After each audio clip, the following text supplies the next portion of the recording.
और अजब गजब है भाषाएं भारत की, जो कर दे सबको एक, जो कर दे सबको एक, वो भाषा हिंदी है भारत की। एक डोर में सबको जो है बांधती वह हिंदी है, हर भाषा को जो सगी बहन मानती वह हिंदी है। भरी पूरी हो सभी बोलियां, भरी पूरी हो सभी बोलियां, यही कामना हिंदी है। गहरी हो पहचान आपसी, गहरी हो पहचान आपसी, यही साधना हिंदी है। सौत विदेशी रहे न रानी, सौत विदेशी रहे न रानी, यही भावना हिंदी है। तत्सम तद्भव देशी विदेशी, तत्सम तद्भव देशी विदेशी, सब रंगों को अपनाती, जैसे आप बोलना चाहे वही मधुर वह मन भाती। सुप्रभात। मंच पर विराजमान प्रधानाचार्य महोदया, मुख्य अध्यापिका जी, सभी शिक्षकगण व सहपाठियों, आज 14 सितंबर हिंदी दिवस समारोह में मैं नयनिका आप सभी का स्वागत करती हूँ। जैसा कि आप सभी जानते हैं कि आज हम यहाँ हिंदी दिवस मनाने के लिए उपस्थित हुए हैं। मैं आप सभी को हिंदी दिवस की ढेर सारी शुभकामनाएं देती हूँ। हिंदी ने साहित्य, कला, संगीत और फिल्म उद्योग में महत्वपूर्ण योगदान दिया है। हिंदी साहित्य की अनगिनत रचनाएं जैसे कि प्रेमचंद की कहानियां, हरिवंश राय बच्चन की कविताएं और अनेक आधुनिक लेखकों की कृतियां हमारे मन और आत्मा को छू जाती हैं। हिंदी भाषा ने हमें एक समान मंच प्रदान किया है, जहां हम अपनी भावनाओं, विचारों और संस्कारों को साझा कर सकते हैं। हिंदी की महत्वपूर्ण भूमिका केवल साहित्यिक या सांस्कृतिक संदर्भ में ही नहीं है, बल्कि यह हमारी सामाजिक और राष्ट्रीय एकता को भी सुदृढ़ करती है।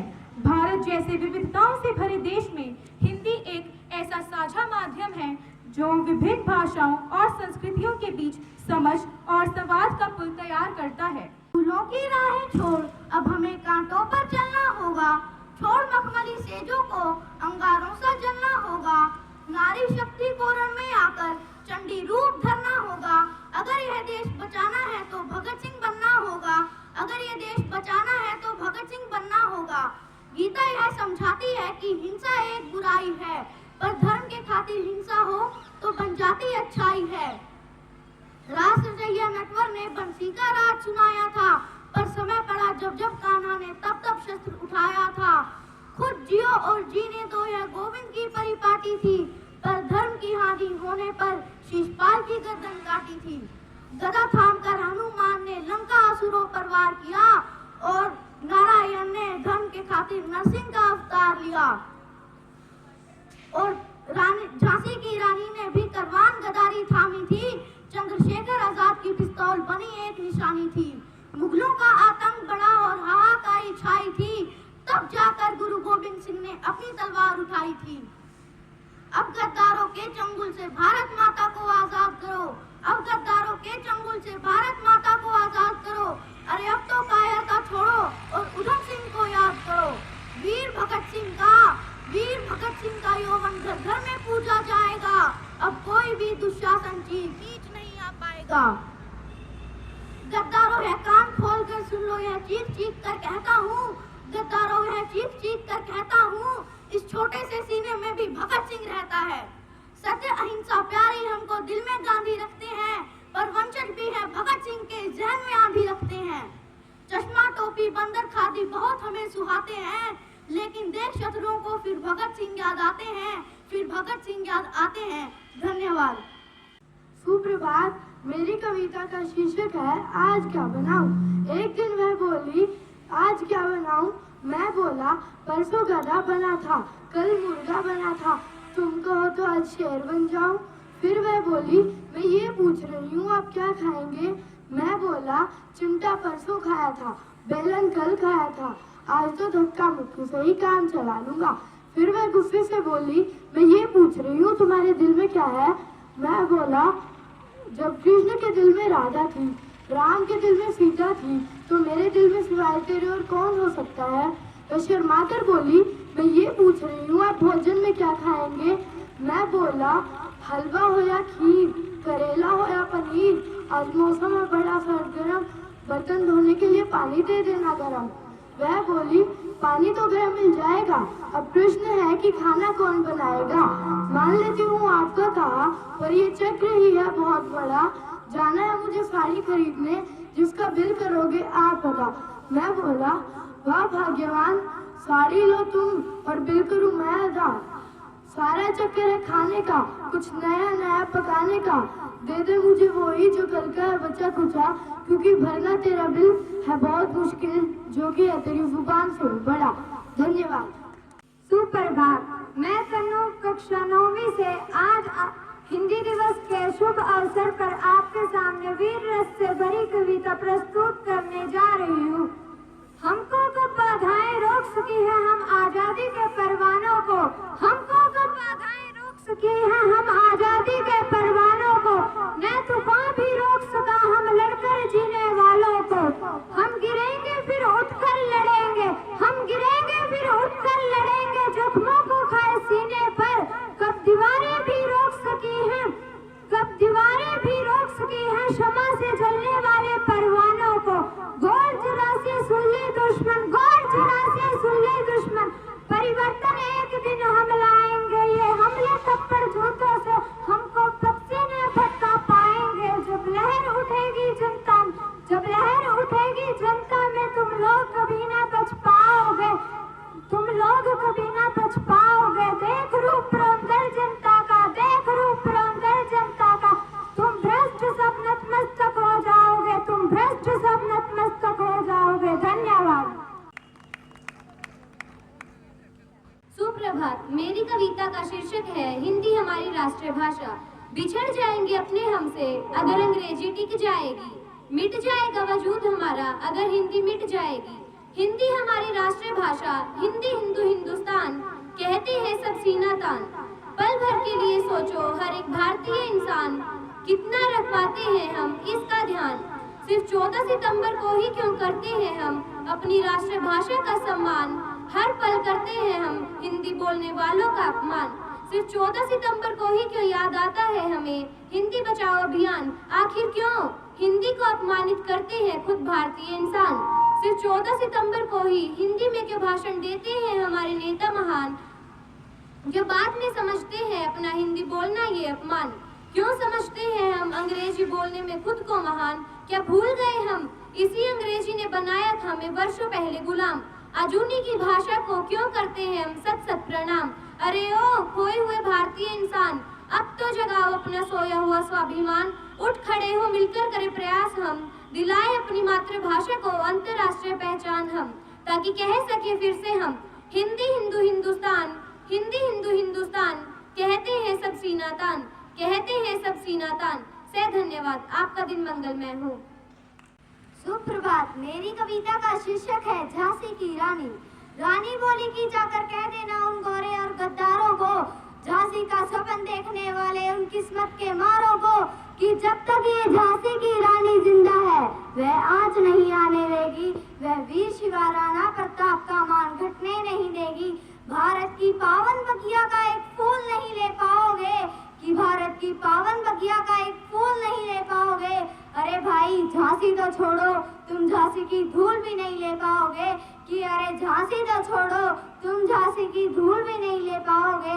माँ के आंचल पर छाए थे कुछ काले बादल, कि माँ के आंचल पर छाए थे कुछ काले बादल, धोखे से अंग्रेज आए थे झांसी महल के अंदर, कि धोखे से अंग्रेज आए थे झांसी महल के अंदर। आकर वह बोले रानी से तुम्हें अब जाना ही होगा, अपने मृत पति की याद में रुदन गाना ही होगा, कि तुम्हें अब जाना ही होगा, अपने मृत पति की याद में रुदन गाना ही होगा। राजा तो स्वर्ग सिधार गए ना वारिस कोई झांसी का, कि राजा तो स्वर्ग सिधार गए ना वारिस कोई झांसी का। जो हमारी बात नहीं मानेगा तो उसको आदेश है फांसी का। अगर बात हमारी मानोगी तो पेंशन भी दे दी जाएगी, कि अगर बात हमारी मानोगी तो पेंशन भी दे दी जाएगी। बेहतर होगा बुंदेलखंड की सीमा से तुम पार रहो, छोड़ के झांसी नहीं गई तो मरने को तैयार रहो।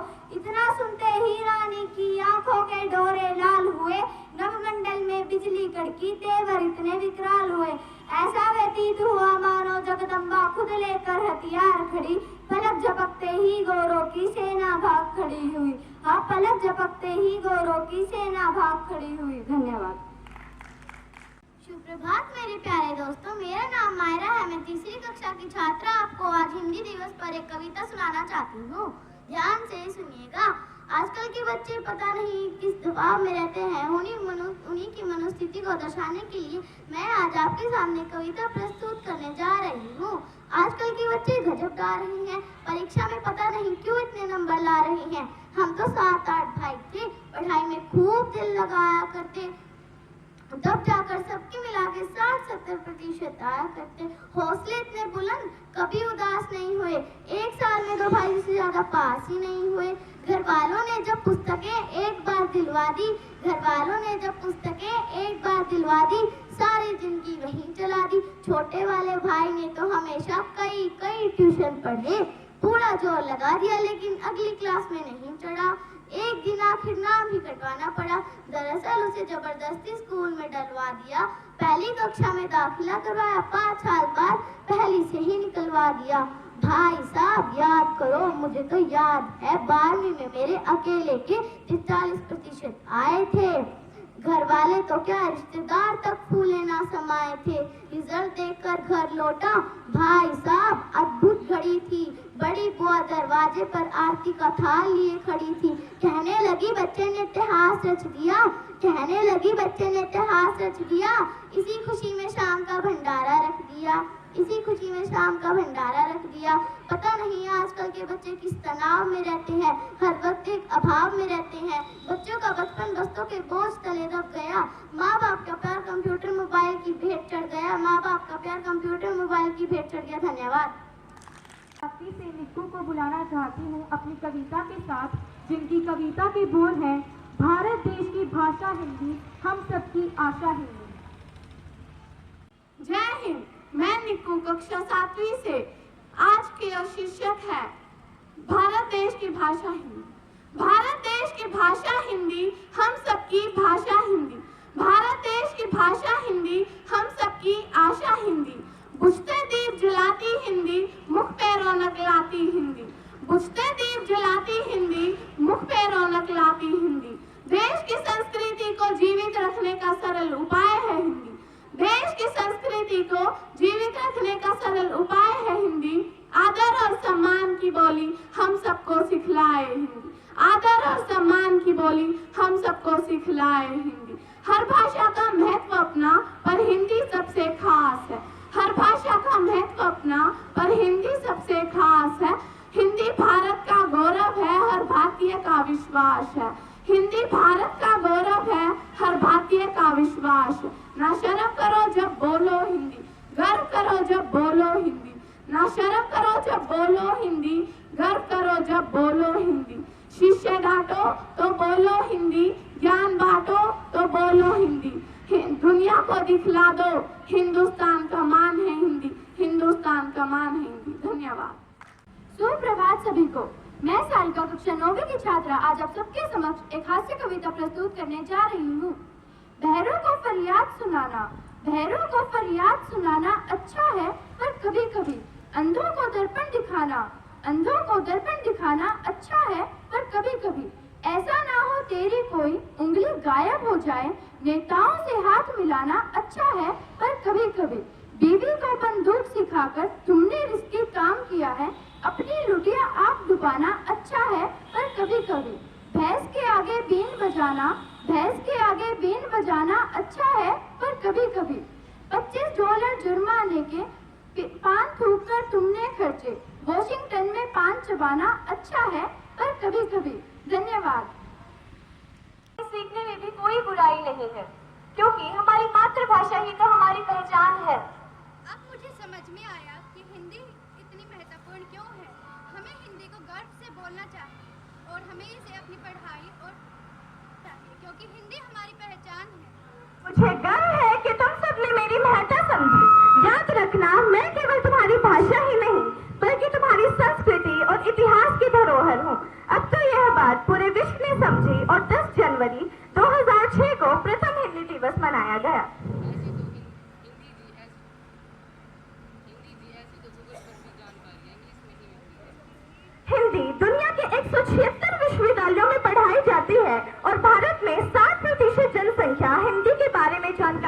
बांझती हैं। हम आपको कभी नहीं भूलेंगे, हिंदी जियो सदा गर्व से अपनाएंगे। तो बच्चों, यही भावना होनी चाहिए। हमें अपनी मातृभाषा हिंदी को कभी नहीं भूलना चाहिए और इसका सदा आदर करना चाहिए। हिंदी हमारी शान है, इसे कभी ना भुलाएंगे, सदा मान बढ़ाएंगे, सदा मान बढ़ाएंगे। ना छोड़ूंगा, वह मेरी माता है, उससे नाता कैसे तोड़ूंगा। कभी अकेला भी हूँगा मैं तो भी सोच न लाऊंगा, अपनी भाषा में हिंदी के गीत वहाँ पर गाऊंगा। मुझे एक संगिनी वहाँ पर अनायास मिल जाएगी, मेरे साथ प्रतिध्वनि देगी, हृदय कमल खिल जाएगी। हिंदी भाषा के महत्व को दर्शाने आ रहे हैं कुछ नन्हे मुन्ने बच्चे अपना नृत्य लेकर।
आदरणीय प्राचार्य महोदया, मुख्य अध्यापिका जी, अन्य अध्यापकगण व प्यारे बच्चों,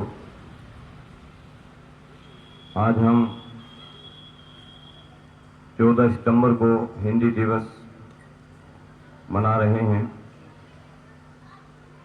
आप सबको पता है हिंदी भारत की राष्ट्रभाषा है, पर इसको राष्ट्रभाषा बनने में बहुत बड़ा सफर तय करना पड़ा था। भारत के आजादी के आंदोलन को अगर हम उठाकर देखें तो आंदोलनकारियों को जोड़ने में हिंदी का बहुत महत्वपूर्ण योगदान रहा है, पर धीरे धीरे हम ग्लोबल वैश्वीकरण लैंग्वेज के चक्कर में हमने अपनी हिंदी भाषा को बिल्कुल भुला दिया है। हिंदी हमारे बीच जो आज वर्तमान रूप में हम जिसको देख पा रहे हैं, इस शुरू से ऐसी हिंदी नहीं थी। हिंदी का जन्म, हिंदी का विकास संस्कृत भाषा के विकास से माना जाता है। पहले जो है वैदिक संस्कृत होती थी। वैदिक संस्कृत मीन्स वेदों की भाषा। जो वेद हम पढ़ते हैं उनकी भाषा को वैदिक संस्कृत नाम से जाना जाता था। उसके बाद आई लौकिक संस्कृत। लौकिक संस्कृत का एक सबसे बड़ा अच्छा उदाहरण है रामायण और महाभारत। आपने देखा होगा उसके अंदर तातश्री, पिताश्री, मातश्री, तो ये लौकिक संस्कृति जिसको लोग अपने बोल चाल में प्रयोग में लाते थे। उसके बाद आई पाली, प्राकृत, फिर आई अपभ्रंश। अपभ्रंश मतलब हिंदी का अशुद्ध रूप, जिसमें मात्राएं छोटी की जगह बड़ी, बड़ी की जगह छोटी, तो बहुत जो शब्द जो वर्ण जो लिखे जाते थे, उनकी जो लिखावट थी, उनकी जो पहचान थी, वो भी थोड़ी अटपटी सी लगती थी। उसमें सुधार आते आते आज जो हम हिंदी भाषा बोलते हैं वो हिंदी भाषा का आधुनिक खड़ी बोली का रूप होता है। कोई भी कवि आज जो लिखता है वो आधुनिक हिंदी खड़ी बोली में लिखता है। तो ये जरूरी नहीं है कि हम अंग्रेजी ही सीखें और हिंदी को बिल्कुल ही छोड़ दें। आज हिंदी का इतना महत्व हो गया है कि सुप्रीम कोर्ट का जो निर्णय दिया जाता है, कोई भी निर्णय अगर सुप्रीम कोर्ट देता है उसका हिंदी में अनुवाद करके देना कंपलसरी कर दिया गया है। हिंदी की जो महत्ता वो दिनों दिन बढ़ती जा रही है। आज भी हमारे देश के अंदर बहुत सारे स्टेट ऐसे हैं जो हिंदी भाषा के अंदर ही अपनी एजुकेशन बच्चों को देते हैं। राजस्थान है, यूपी है, मध्य प्रदेश है। इन स्टेट्स में अगर, इन राज्यों में अगर हम जाएं तो वहाँ की जो स्कूली जो शिक्षा है या ऊपर की जो शिक्षा है वो आज भी हिंदी भाषा में दी जाती है। आज भी बच्चों को ऑप्शन होता है, अगर कोई बच्चा साइंस जो है, विज्ञान जो है, अगर वो हिंदी भाषा में पढ़ना चाहता है उसकी भी उसे छूट है। आईआईटी में भी हिंदी भाषा का प्रचलन शुरू कर दिया गया। आईआईटी की जो एजुकेशन है, जो शिक्षा है, वो भी हिंदी भाषा में, उसको भी धीरे धीरे उस लेवल पे लेकर आ रहे हैं कि हम जो जितनी भी महत्वपूर्ण चीजें उनका हम हिंदी अनुवाद कर पाए। और जो हिंदी भाषा के जो विद्यार्थी अंग्रेजी को डरते हैं कि अंग्रेजी का एक हमारे जो गांव है, गांव के अंदर एक बहुत बड़ा एक भूत दिखाई देता है बच्चों के, अंग्रेजी। तो अंग्रेजी को भूत उतारने के लिए आज हमारा देश में हिंदी के प्रति बहुत ज्यादा उसको लोगों के बीच में ले जाने की बहुत ज्यादा कोशिश की जा रही है, ताकि लोग जो हैं अंग्रेजी से ना डरें। जैसे जैसे हम अपनी भाषा को, हिंदी को मजबूत करेंगे, वैसे वैसे हम दूसरी भाषाओं को भी उतना ही जल्दी सीख पाएंगे। तो इसलिए हमें हिंदी से घबराना नहीं है। ये नहीं है कि हिंदी बोलने वाला मूर्ख है, अनपढ़ है। किसी भी देश की भाषा उसकी राष्ट्रभाषा होती है, और जितना विकास जो देश है अपनी राष्ट्रभाषा के अंदर करेगा, किसी भाषा में नहीं कर सकता। तो हिंदी जो भारत की राष्ट्रभाषा है, तो इस राष्ट्रभाषा को बढ़ाने के लिए सिर्फ सरकारों का सहयोग नहीं है, उसमें हर एक नागरिक का सहयोग की जरूरत होती है। तो इसलिए हमारा एक कर्तव्य बनता है कि हम हिंदी को, चाहे हम घर पर हों चाहे हम बाहर हों, हमें ये समझकर नहीं पीछे हटना चाहिए। अगर हम दिल्ली में गए हैं, मुंबई में गए हैं, कलकत्ता में गए हैं कि मैं हिंदी नहीं बोलूंगा, मुझे अनपढ़ तो नहीं बोल देंगे कि मैं टूटी फूटी अंग्रेजी से ही काम चला लेता हूँ। ऐसा नहीं है। आप अपनी भाषा पर अगर आपको पकड़ है, आप उसमें मजबूत हो, तो आप अपनी उसी भाषा को यूज कीजिए। आज हिंदी के बहुत बड़े साहित्यकार, बहुत बड़े कवि हमारे बीच आपको देखने को मिल जाएंगे, तो अपने सिर्फ भाषा के दम पर ही आज वो अपना वर्चस्व बनाए हुए। बच्चों ने बहुत अच्छी प्रस्तुति दी, आप सब ने बहुत ध्यानपूर्वक उनकी परफॉर्मेंस को देखा, उनके प्रदर्शन को देखा। सभी बच्चों ने बहुत कम समय में अच्छी मेहनत की, चाहे कवि सम्मेलन हो, चाहे नाटक हो, चाहे डांस हो, सब बच्चों ने बहुत अच्छी मेहनत की। मैं सभी बच्चों का आभार प्रकट करता हूं। और आप सब लोग यहाँ पर बैठे हिंदी दिवस की जो प्रस्तुतियां थी उनका आनंद उठाया, तो इसलिए इस अवसर पर आप सबका पधारने पर मैं बहुत बहुत धन्यवाद करता हूं। कल